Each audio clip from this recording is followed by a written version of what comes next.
സഭാപ്രസംഗകൻ 3-ാം അധ്യായം 1 മുതൽ 22 വരെയുള്ള തിരുവചനങ്ങൾ. ഓരോന്നിനുമുണ്ട് സമയം, എല്ലാറ്റിനും ഒരു സമയമുണ്ട്.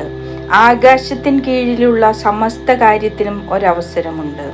ജനിക്കാൻ ഒരു കാലം, മരിക്കാൻ ഒരു കാലം, നടാൻ ഒരു കാലം, നട്ടത് പറിക്കാൻ ഒരു കാലം, കൊല്ലാൻ ഒരു കാലം, സൗഖ്യമാകാൻ ഒരു കാലം, തകർക്കാൻ ഒരു കാലം, പണിതുയർത്താൻ ഒരു കാലം, കരയാൻ ഒരു കാലം, ചിരിക്കാൻ ഒരു കാലം, വിലപിക്കാൻ ഒരു കാലം, നൃത്തം ചെയ്യാൻ ഒരു കാലം, കല്ല് പെറുക്കി കളയാൻ ഒരു കാലം, കല്ല് പെറുക്കി കൂട്ടാൻ ഒരു കാലം, ആലിംഗനം ചെയ്യാൻ ഒരു കാലം, ആലിംഗനം ചെയ്യാതിരിക്കാൻ ഒരു കാലം, സമ്പാദിക്കാൻ ഒരു കാലം, നഷ്ടപ്പെടുത്താൻ ഒരു കാലം, സൂക്ഷിച്ചു വയ്ക്കാൻ ഒരു കാലം, എറിഞ്ഞു കളയാൻ ഒരു കാലം, കീറാൻ ഒരു കാലം, തുന്നാൻ ഒരു കാലം, മൗനം പാലിക്കാൻ ഒരു കാലം, സംസാരിക്കാൻ ഒരു കാലം, സ്നേഹിക്കാൻ ഒരു കാലം, ദ്വേഷിക്കാൻ ഒരു കാലം, യുദ്ധത്തിന് ഒരു കാലം, സമാധാനത്തിന് ഒരു കാലം, അധ്വാനിക്കുന്നവന് അവൻ്റെ അധ്വാനം കൊണ്ടെന്ത് ബലം. ദൈവം മനുഷ്യ മക്കൾക്ക് നൽകിയ ശ്രമകരമായ ജോലി ഞാൻ കണ്ടു. അവിടുന്ന് സമസ്തവും അതതിൻ്റെ കാലത്ത് ഭംഗിയായിരിക്കത്തക്ക വിധം സൃഷ്ടിച്ചു. മനുഷ്യ മനസ്സിൽ കാലത്തിൻ്റെ സമഗ്രതയെക്കുറിച്ചുള്ള ബോധം അവിടുന്ന് നിക്ഷേപിച്ചിരിക്കുന്നു. എന്നാൽ ദൈവത്തിൻ്റെ പ്രവൃത്തികൾ അത്യന്തം ഗ്രഹിക്കാൻ അവന് കഴിവില്ല. ജീവിതകാലം മുഴുവൻ ആനന്ദിക്കുകയും ആസ്വദിക്കുകയും ചെയ്യുന്നതിനേക്കാൾ കാമ്യമായി മനുഷ്യർക്ക് യാതൊന്നുമില്ലെന്ന് ഞാൻ അറിയുന്നു. എല്ലാ മനുഷ്യരും ഭക്ഷിക്കുകയും പാനം ചെയ്യുകയും അധ്വാന ഫലം ആസ്വദിക്കുകയും ചെയ്യുക എന്നത് ദൈവത്തിൻ്റെ ദാനമാണെന്നും ഞാൻ അറിയുന്നു. ദൈവത്തിൻ്റെ പ്രവൃത്തികളെല്ലാം ശാശ്വതമാണെന്ന് ഞാൻ അറിയുന്നു.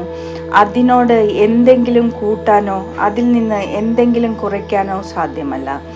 ദൈവം അപ്രകാരം ചെയ്തിരിക്കുന്നത് മനുഷ്യർ തന്നെ ഭയപ്പെടുന്നതിനാണ്. ഇന്നുള്ളത് പണ്ടേ ഉണ്ടായിരുന്നതാണ്, ഇനി ഉണ്ടാകാനിരിക്കുന്നത് ഉണ്ടായിരുന്നത് തന്നെ. കടന്നുപോയ ഓരോന്നിനും ദൈവം യഥാകാലം തിരിച്ചു കൊണ്ടുവരും. എവിടെയും അനീതി. സൂര്യനു കീഴെ ന്യായപീഠത്തിൽ പോലും നീതി പുലരേണ്ടിടത്ത് തിന്മ കുടികൊള്ളുന്നതായി ഞാൻ കണ്ടു. ഓരോ സംഗതിക്കും ഓരോ പ്രവൃത്തിക്കും ദൈവം സമയം നിശ്ചയിച്ചിരിക്കുന്നത് കൊണ്ട് അവിടുന്ന് നീതിമാനെയും ദുഷ്ടനെയും വിധിക്കുമെന്ന് ഞാൻ വിചാരിച്ചു. മനുഷ്യമക്കൾ വെറും മൃഗങ്ങളാണെന്ന് അവരെ കാണിക്കാൻ വേണ്ടി ദൈവം അവരെ പരീക്ഷിക്കുകയാണെന്ന് ഞാൻ കരുതി. എന്തെന്നാൽ മനുഷ്യമക്കളുടെയും മൃഗങ്ങളുടെയും ഗതി ഒന്നു തന്നെ. ഒന്ന് ചാകുന്നത് പോലെ മറ്റേതും ചാകുന്നു. എല്ലാറ്റിനെയും ഒരേ ശാസ്ത്രമാണുള്ളത്. മനുഷ്യന് മൃഗത്തേക്കാൾ യാതൊരു മേന്മയുമില്ല.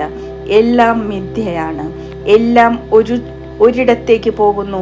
എല്ലാം പൊടിയിൽ നിന്നുണ്ടായി, എല്ലാം പൊടിയിലേക്ക് മടങ്ങുന്നു. മനുഷ്യന്റെ പ്രാണൻ മേൽപോട്ടും മൃഗത്തിൻ്റെത് താഴെ മണ്ണിലേക്കും പോകുന്നുവോ ആർക്കറിയാം.